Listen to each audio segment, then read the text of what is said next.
So to use all the apps on your cover display in your Samsung Galaxy Z5 Flip, just all you need to do is go to Galaxy Store, and search for the app name Good Lock. So here it is, Good Lock. Search for it, open it. As you can see, I've already installed it. Install it, open that, and it has all the different kind of settings and all of that. So you just need to install the multi-star.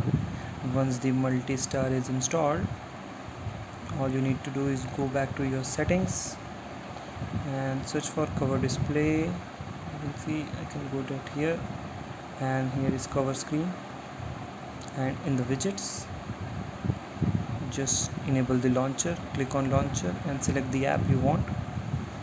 So I've selected 2 or 3 apps. You can select any other apps. As you can see, I select Netflix here, and then just go to cover display, unlock it, and here you can see you can use all the other apps, YouTube Music and YouTube and all of that. So that's it for this video. Hope you guys like it. Click subscribe and like. Bye.